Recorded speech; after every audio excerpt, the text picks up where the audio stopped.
Donc ce soir, je vais vous faire une présentation sur les études en Espagne. Je vais vous partager mon écran de manière à pouvoir... Mais je souhaitais quand même me présenter avant. Hop. Alors, est-ce que tout le monde voit bien mon écran? Est-ce que, par exemple, Isabelle Dubois, que je vois, peut me faire un pouce si on voit bien l'écran? Super. OK, donc c'est parti.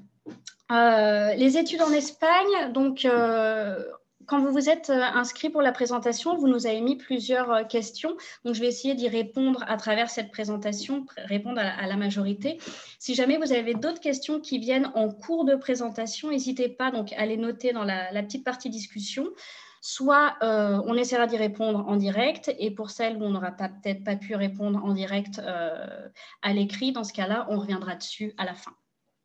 Donc, une des principales questions qui est beaucoup revenue justement quand vous vous êtes inscrit, c'était pourquoi partir étudier en Espagne? Quels sont les avantages d'aller étudier en Espagne? Qu'est-ce qui fait que c'est peut-être mieux que de rester en France ou autre? Donc, je dirais qu'il y a plusieurs bonnes raisons de partir étudier en Espagne. Alors, j'ai essayé d'en sélectionner 5. La première, c'est que c'est la deuxième langue la plus parlée dans le monde. Ce qui fait que si jamais vous choisissez d'étudier dans une université qui va vous proposer un programme en français ou en anglais, vous pouvez ressortir à la fin de votre cursus universitaire en étant trilingue, en étant francophone au départ, les études étant en anglais et en vivant en plus dans un pays hispanophone. Donc à la fin, vous ressortez avec 3 langues. La deuxième raison, ça va être le prix des études qui est plus abordable que certains pays étrangers comme les États-Unis ou l'Australie qui font aussi rêver de par la culture, de par le type d'établissement qu'ils peuvent avoir, mais qui vont être justement plus onéreux. Et surtout, là où on gagne vraiment, c'est sur le coût de la vie. Le coût de la vie sera beaucoup moins cher en Espagne que dans un autre pays, même qu'en France. Alors attention par contre, vivre à Madrid par exemple sera plus cher que de vivre dans le sud de l'Espagne. Mais tout comme en France, vivre à Paris sera plus cher que de vivre dans certaines villes de province. La troisième raison pour laquelle ça peut être vraiment intéressant de partir étudier en Espagne, c'est que ça fait partie, leur système universitaire est basé sur le système LMD européen. Le système LMD, c'est licence, master, doctorat, qui vous permet justement de pouvoir faire votre licence en France et elle sera reconnue pour faire un master derrière en Espagne. Faire votre licence en Espagne, vous pouvez faire un master derrière dans n'importe quel pays qui a ce système, dont la France, et il y a 53 pays, dont 49 européens qui reconnaissent justement. Donc, ça permet de pouvoir vraiment faire des études à l'international. L'autre raison pour laquelle ça peut être intéressant et une des principales raisons pour lesquelles les étudiants français ont tendance à partir étudier en Espagne, c'est donc cette reconnaissance des diplômes, mais surtout le prestige de certains établissements, notamment dans tout ce qui va concerner les écoles de commerce. Je vous en parlerai justement un petit peu dans la présentation parce que j'ai eu pas mal de questions là-dessus. Et outre les écoles de commerce, l'autre raison pour laquelle beaucoup d'étudiants français partent en Espagne, ça va être pour faire les études de santé où ça sera plus accessible. Alors, ce n'est pas facile non plus, mais ça sera plus accessible que le PACES français. Donc, on peut y rentrer directement après le bac. Donc, ça, je dirais que c'est les 5 premières raisons. Et puis après, il y a aussi tout ce qui est la culture et le climat qui sont aussi plutôt intéressants. Donc, les principaux points que je vais reprendre, que je vais traiter dans la présentation, ça va être expliquer un petit peu comment ça se passe, le système universitaire espagnol avec les universités publiques qui sont assez difficiles d'accès pour les internationaux. Donc, je vais peut-être plus parler des universités privées qui seront plus chères mais plus faciles. Les budgets qu'il faut prévoir pour pouvoir étudier en Espagne, les différentes conditions d'admission pour les universités en général, et puis après pour les universités un peu plus spécifiques, on m'a demandé pour l'IE à Madrid, pour les SADE à Barcelone ou autre. Et donc voilà, je vais vous présenter ces formations qui sont populaires ou prestigieuses, que ce soit dans le domaine de la santé ou du commerce.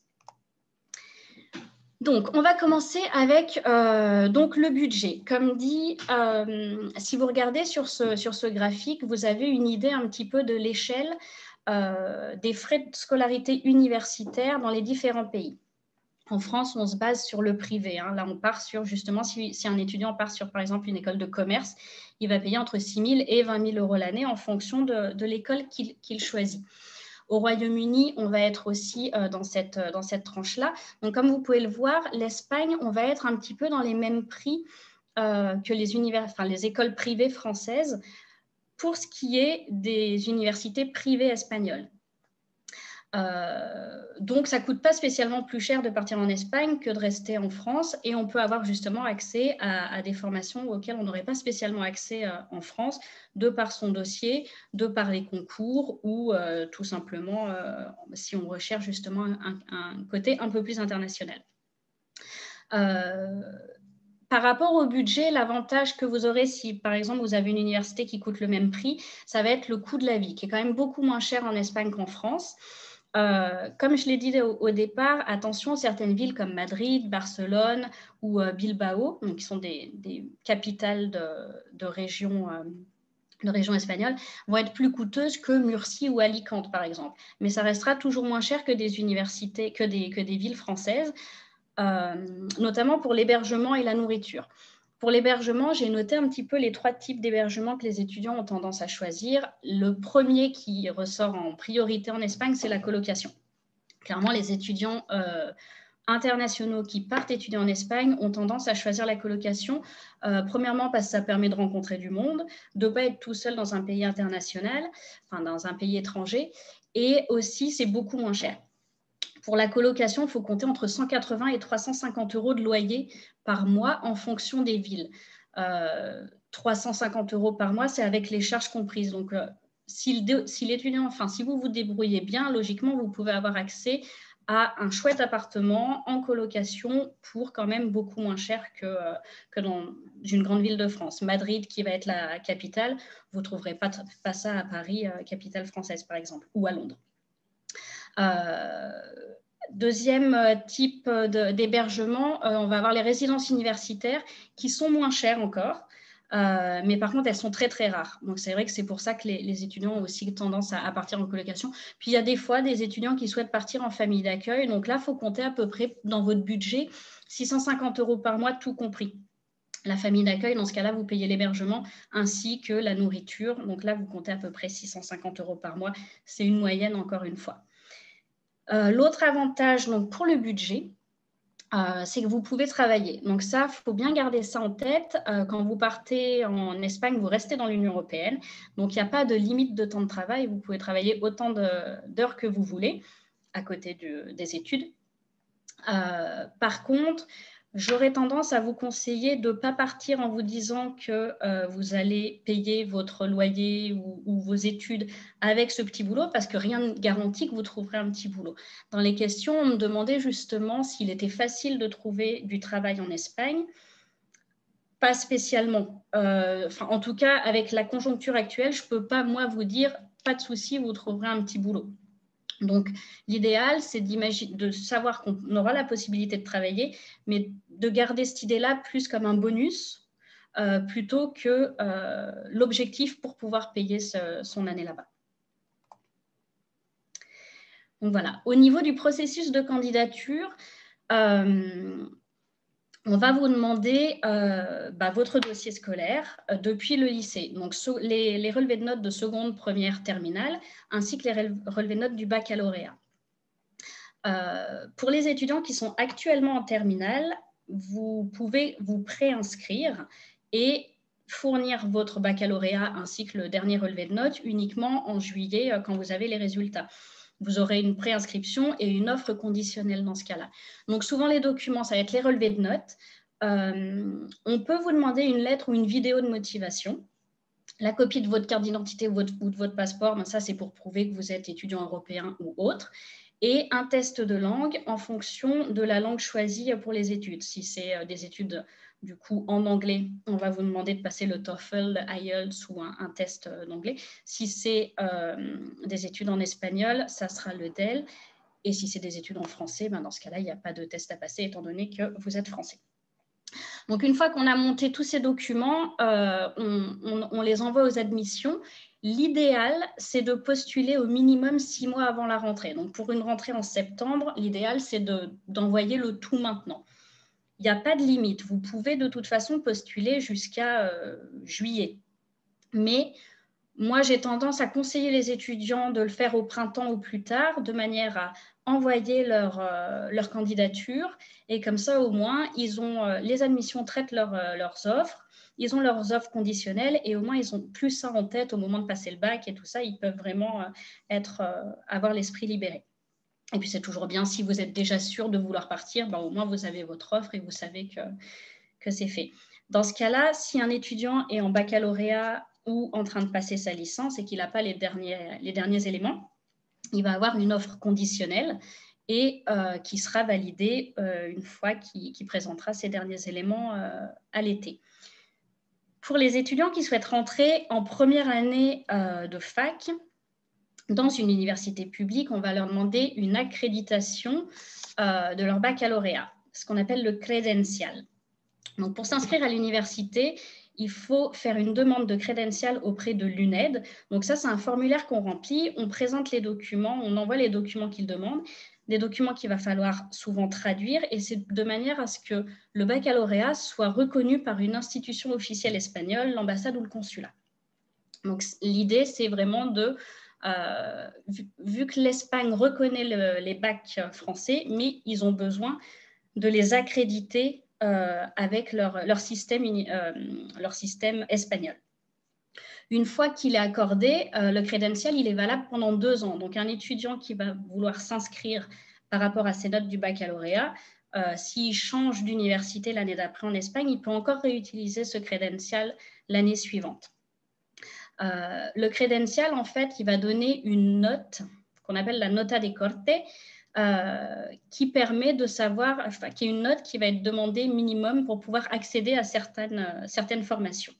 Mais je reviendrai dessus par la suite. Donc, une fois que vous avez fait valider votre baccalauréat français, votre offre conditionnelle devient une offre sans condition. Vous pouvez confirmer votre place et après vous lancer dans tout ce qui est justement recherche d'une colocation, bien penser à l'assurance santé pour pouvoir être couvert en Espagne et faire la demande de numéro NIE également qui est obligatoire. Pour un étudiant européen qui part plus de 3 mois en Espagne, il faut avoir ce numéro qui vous sera demandé quand vous allez ouvrir un compte en banque, quand vous allez ouvrir une ligne téléphonique, si jamais vous êtes en colocation et que vous devez prendre un contrat pour l'eau, pour le gaz et l'électricité. Donc, c'est un numéro qui vous sera demandé à chaque fois. Ce n'est pas très compliqué pour le demander, c'est juste des documents, ça coûte 15,50 € et c'est valable pendant 5 ans. Donc là, ça va être un petit peu les principales étapes pour pouvoir partir étudier en Espagne. Je reviens juste rapidement sur la nota de corte. La nota de corte, ça va être pour s'inscrire dans une université publique espagnole, donc c'est celles qui sont les moins chères. Ça va être comme en France, entre 800 et 2000 € l'année. Chaque formation va demander une nota de corte minimum.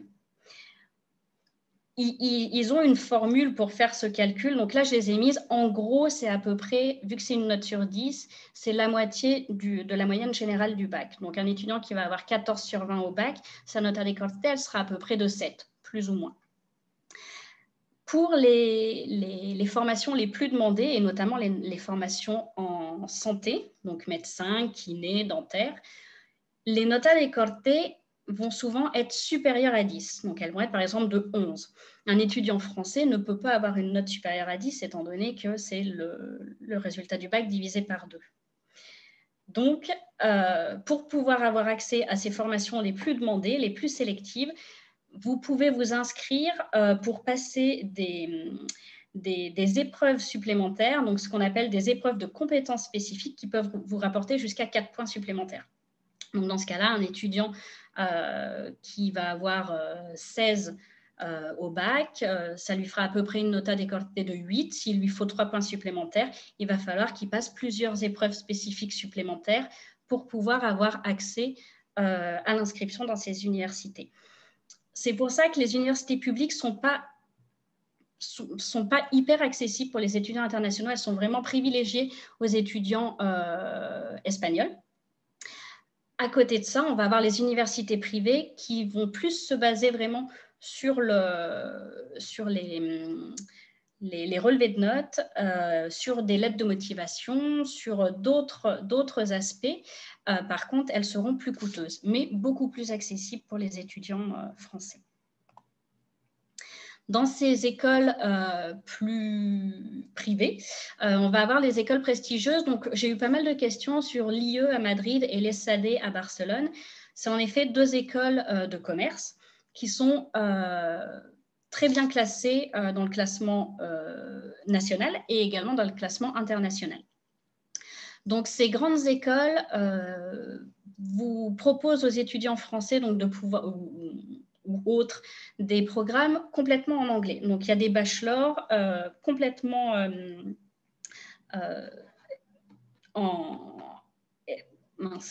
qui sont complètement dispensés en anglais, ce qui fait besoin de parler espagnol dans un premier temps. Après, on demande quand même à ce que l'étudiant ait au moins un niveau B2 à la fin de son diplôme, donc à la fin des 4 ans du grado, pour pouvoir valider son diplôme. Donc, il faudra quand même, un étudiant peut rentrer en première année sans souci en ne parlant aucun mot d'espagnol. Par contre, pendant les 4 ans, il va falloir quand même apprendre la langue de manière à pouvoir valider son diplôme.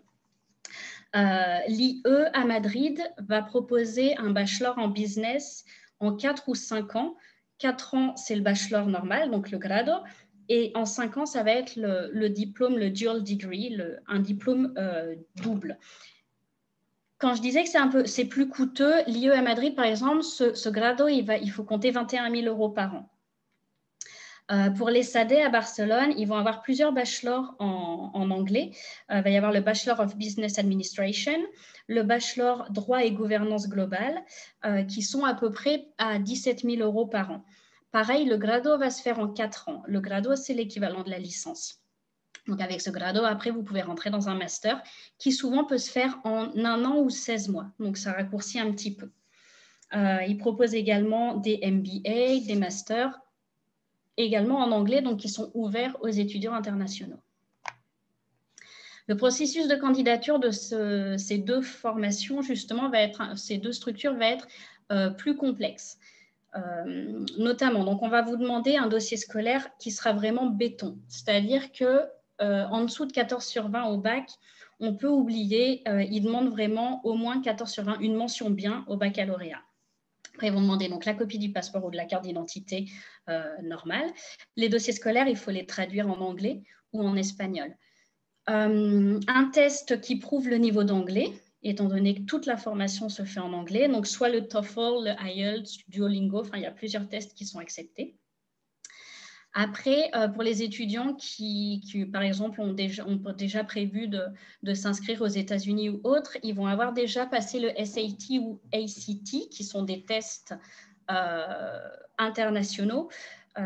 Ceux qui ne les ont pas passés, ils peuvent passer le test d'admission interne à l'université. Donc ça va être des tests auxquels l'étudiant, enfin, vous ne pouvez pas vraiment vous entraîner ou... Ça ne va pas tester vos connaissances, ça va tester à la fois votre niveau d'anglais, mais aussi tout ce qui est votre logique, la logique numérique, vos compétences verbales.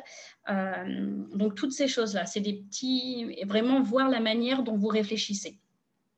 Donc, ça, c'est vraiment pour la première partie. Donc, le dossier scolaire, le test d'anglais, le test interne à l'IE ou à l'ESAD. Après, il va y avoir plusieurs questions qui sont posées auxquelles il faut répondre soit par une lettre de motivation, soit par une vidéo de motivation. Donc, c'est vraiment 3 questions pour l'IE. Il y a une lettre, une réponse par écrit et 2 réponses en vidéo. Vous pouvez vous entraîner autant de fois que vous voulez. C'est pas on pose la question et c'est parti, on répond. L'étudiant s'entraîne et par contre, une fois que c'est envoyé, c'est envoyé. On a tendance, même si ce n'est pas toujours obligatoire, c'est toujours bien de rajouter le CV. Bon, la plupart du temps, de toute façon, ils le demandent, mais notamment si vous avez des activités extrascolaires, c'est des choses qui sont bien de pouvoir les mettre en avant. Et il y a aussi également dans cette première partie de processus d'admission un entretien de personnalité en fait avec le comité d'admission.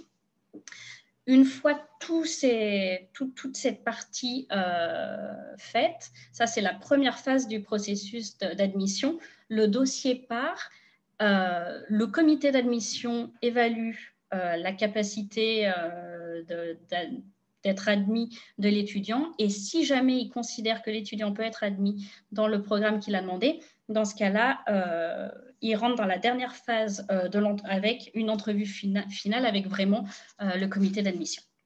Donc, c'est un processus quand même plus lourd, avec un dossier plus complet et il faut vraiment démontrer sa motivation et plus d'entretien pour pouvoir vraiment prouver qu'on a envie. Nous, Studi Expérience, on a l'habitude des rédactions de lettres de motivation, toutes ces choses-là. Donc, on est là aussi pour accompagner les étudiants dans la rédaction des lettres de motivation, dans la préparation de ce qu'ils vont pouvoir dire pour les entretiens, etc. Alors, outre les études donc, de commerce, j'ai eu beaucoup de questions sur les études en santé.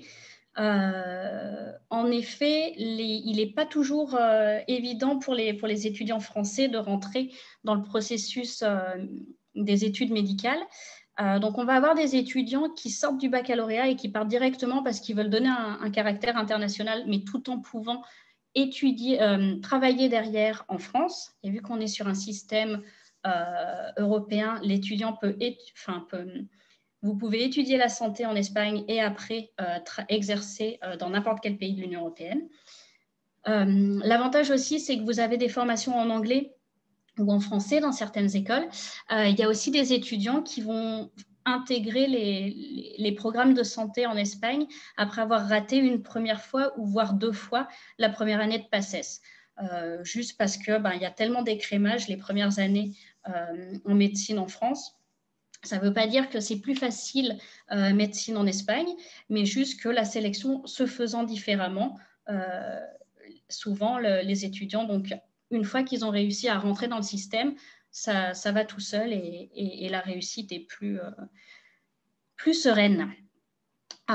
Au niveau des études, donc des différentes matières en santé, médecine, dentaire, kiné, vétérinaire, on va avoir aussi pharmacie. C'est des domaines qui vont être proposés dans les universités privées, également en anglais ou parfois même en français.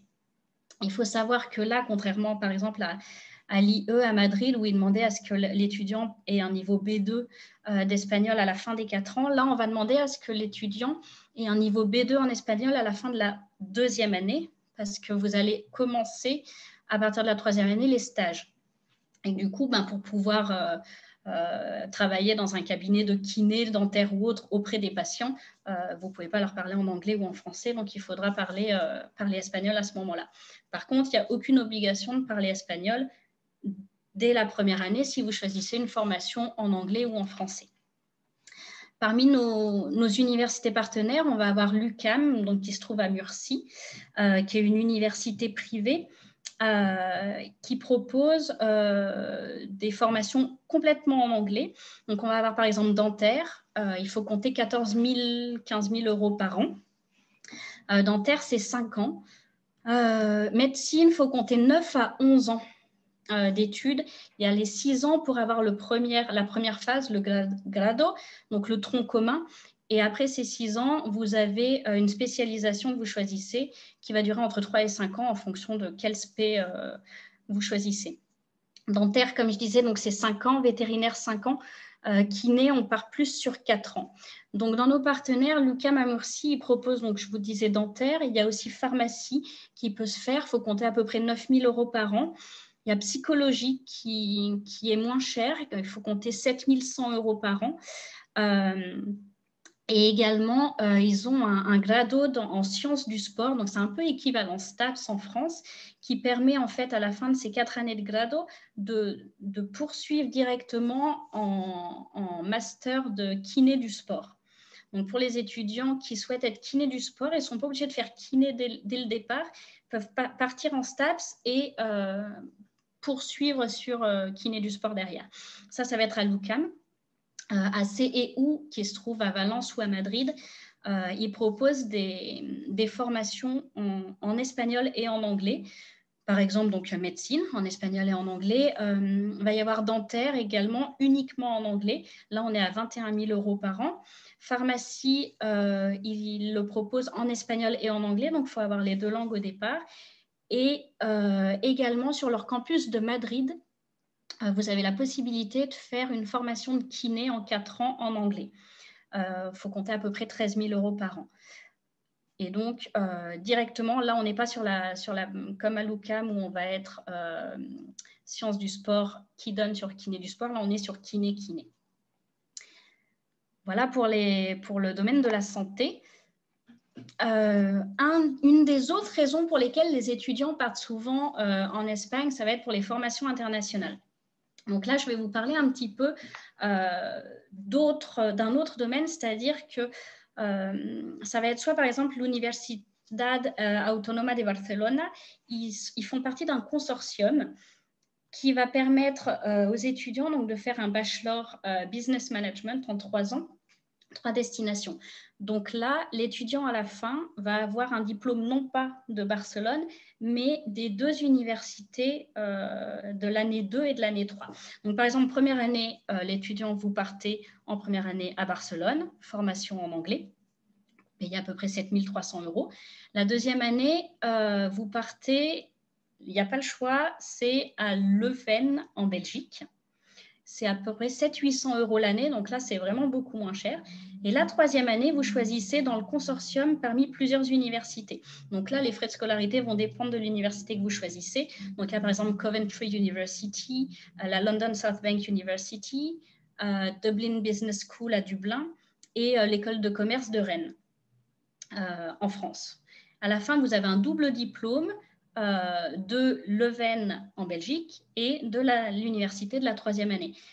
Donc ça permet justement d'avoir, surtout en business management, une formation vraiment internationale, un double diplôme et à moindre coût, étant donné que c'est 7 000 € la première année, 700 € la deuxième, et si la dernière, elle est à 10 000 € grand max, ça veut dire que pour 20 000 €, vous avez votre bachelor complet en 3 ans. Autre type de formation internationale, ça va être les universités américaines qui ont des antennes en Espagne.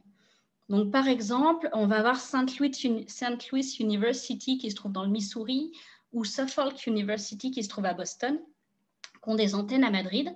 Donc, en fait, là, vous avez la possibilité soit de faire le bachelor, donc vous êtes diplômé de l'université américaine à la fin, soit vous faites les 4 ans de bachelor sur le campus de Madrid, soit vous pouvez faire 2 ans à Madrid, puis 2 ans à Saint-Louis ou à Suffolk, qui vous donne le bachelor américain à la fin. L'avantage, c'est, bon, premièrement, d'avoir le bachelor américain, c'est de très bonnes universités américaines. Si vous choisissez les 4 ans à Madrid, ça reste moins cher. Si vous faites 2 ans plus 2 ans, il y a des bourses de progression pour payer moins cher les années aux États-Unis, sachant que les années à Madrid sont moins chères que le bachelor américain. Donc, il faut compter à peu près 21 000 € par an pour quand vous êtes sur Madrid, sachant que vous pouvez avoir jusqu'à 9 000 € de bourse. Donc, en gros, vous pouvez payer 12 à 15 000 € l'année, mais pour avoir un diplôme en commerce où il y a plein de domaines d'une université américaine cotée. Donc ça, c'est au niveau des formations internationales. Et je voulais juste aussi, donc j'ai rajouté cette diapo par rapport à, j'ai eu pas mal de questions sur les années de césure ou les semestres de césure. Donc ça, c'est complètement possible, surtout maintenant avec Parcoursup. Et vous avez la possibilité de cocher année de césure. Et donc, vous pouvez partir un semestre ou une année sur un campus espagnol. Donc, nous, par exemple, dans nos partenaires, on va avoir l'université de Alicante qui propose une formule où justement vous avez un cours d'espagnol pour pouvoir progresser et puis 3 ou 4 cours académiques. Ces 3 ou 4 cours académiques, vous pouvez faire la demande à ce qu'ils vous donnent des crédits ECTS à la fin. Donc, les crédits ECTS, comme j'expliquais, c'est dans le système licence, master, doctorat. Donc, vous pouvez soit partir pour justement apprendre l'espagnol, voir un petit peu comment ça se passe la vie en Espagne, tout en étudiant un peu de commerce, un petit peu de psycho et un petit peu de sociologie. Vraiment une année pour voir un petit peu comment, quels domaines peuvent vous intéresser. Mais on a aussi des étudiants qui partent et parce qu'en fait, ils souhaitent faire un semestre intégré dans leur cursus à l'étranger. Et dans ce cas-là, vu que les crédits ECT, ils peuvent obtenir des crédits ECTS, ils peuvent les faire valider par leur université. Donc, ça peut être vraiment un semestre ou une année de mobilité internationale à voir avec son université actuelle et dire, moi, je pars un an ou un semestre à Alicante, se mettre d'accord avec l'université sur les cours à choisir pour que ça reste dans le cursus et du coup faire une petite césure comme ça, c'est aussi tout à fait possible. Donc juste pour réexpliquer rapidement, donc Study Experience, on est conseillé, on est là donc pour donc répondre aux questions et puis aider les étudiants à trouver le programme et l'université qui correspond à la fois à ses besoins, à vos besoins, à vos envies, à votre projet personnel, à votre budget également, et puis aussi à votre niveau scolaire.